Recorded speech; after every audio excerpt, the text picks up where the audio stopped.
Voilà, là je vous présente l'oreille numéro 2.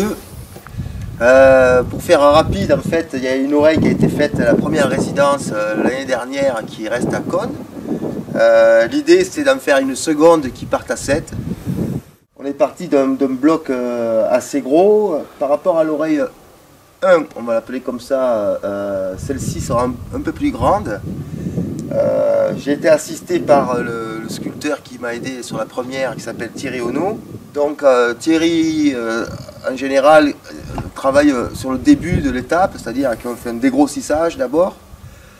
Une fois que le dégrossissage a été fait, moi j'ai travaillé avec des projections vidéo, où en fait, une fois que j'avais mon bloc, on va dire, plat, je me suis mis à tracer avec Photoshop pour rentrer mon oreille le plus justement possible.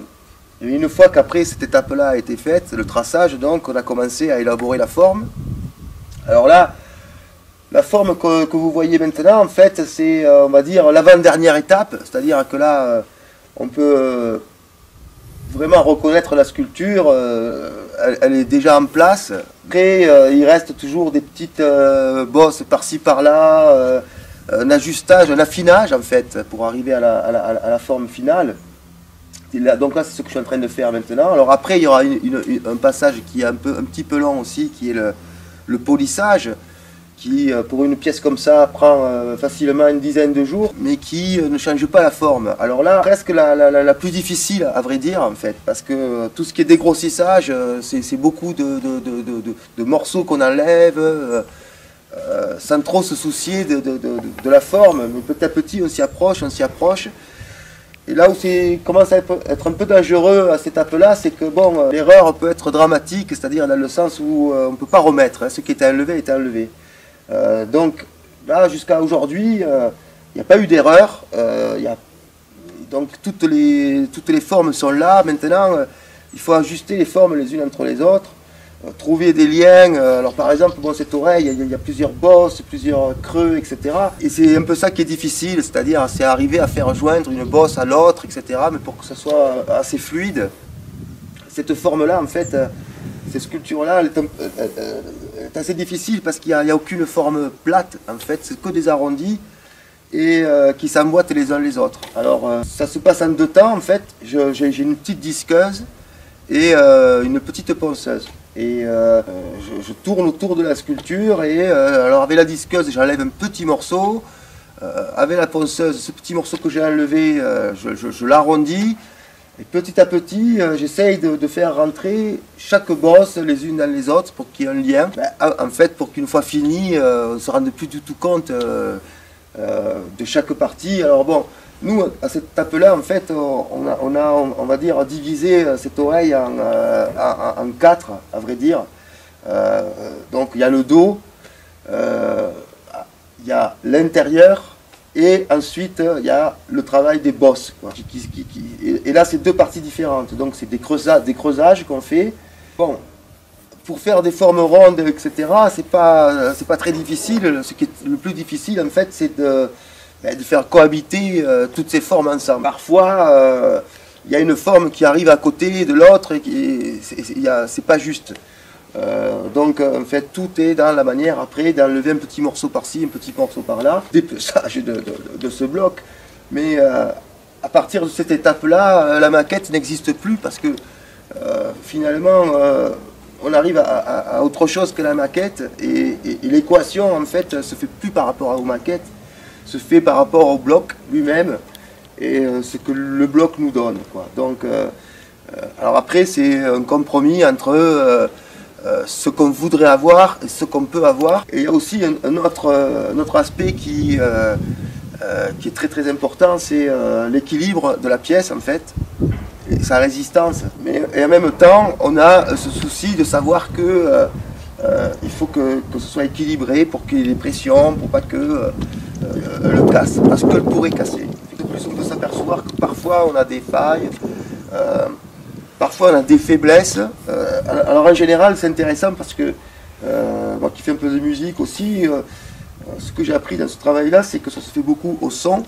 quand on travaille sur cette pièce, une pièce comme ça, donc avec la scie, la disqueuse ou la ponceuse, on s'aperçoit au son que parfois ça sonne différemment, très métal. Au moment donné où ça sonne métal, on sait que y a danger. Et à partir de là, ça veut dire qu'il faut travailler ailleurs pour comprendre pourquoi est-ce qu'il y a une faiblesse. Et on se rend compte que quand on enlève une partie de l'autre côté de là où on travaillait, finalement, hop, le son disparaît. C'est une histoire d'équilibre de masse. Bon, là, elle est très claire, comme vous la voyez maintenant, mais en fait, si je ne sais pas si ça se verra à la caméra, mais bon, une fois poncée, mouillée, donc la forme va être beaucoup plus foncée que ça. On a des parties blanches. Alors les petites parties blanches, c'est en général les parties les plus tendres.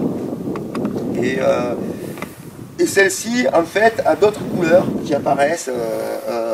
On a des jaunes, on a des gris. Mais bon, pour l'instant, on ne peut pas imaginer ça. C'est vraiment à la dernière étape qu'on se rend compte de ça. C'est-à-dire que une fois que je vais faire du polissage, on commence par, bon, techniquement, on commence par du papier 30. Et plus on arrive, plus on augmente et qu'on arrive vers le 1200, 1500, plus les couleurs ressortent. Donc ce qu'on ne peut pas voir aujourd'hui, mais qu'on peut imaginer, enfin que moi je peux imaginer quand on coupe des morceaux, c'est qu'on s'aperçoit qu'il y a des couleurs très très flash, notamment le jaune et le gris. C'est un marbre, on va dire, en 4 couleurs, ce qui est assez quand même intéressant. La première oreille à Cône est donc... pendant une année, a eu un système d'enregistrement, on a percé dans cette oreille, on y a intégré des micros. Bon, ça c'est une étape sur laquelle je travaille actuellement, donc j'ai un disque dur avec un an d'enregistrement. En tout cas, je vais en faire un 33 tours. Sans doute que je vais y rajouter des mélodies musicales, plus tout ce que j'ai enregistré. Celle-ci, elle ne va pas enregistrer, mais elle va diffuser des sons. Alors, les sons qu'elle va diffuser... vont pas sortir de l'oreille, mais vont être intégrés dans un socle. Ça va être plutôt des sons de nature que je vais mettre, des sons de mer, de tempête, etc.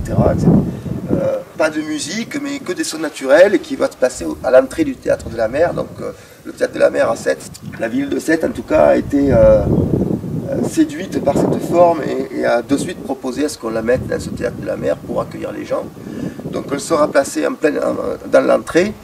Il y a un seul accès dans ce théâtre, on est obligé de prendre un escalier et l'oreille sera au pied de l'escalier.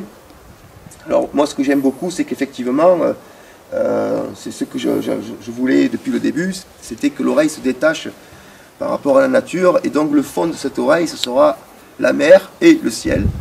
Donc, et elle sera assez surélevée, de manière à ce que vraiment, derrière cette oreille, on ait le bleu de la mer et du ciel. D'où le fait qu'en fait, j'ai aimé de prendre cette pierre-là, qui va être rouge en fait.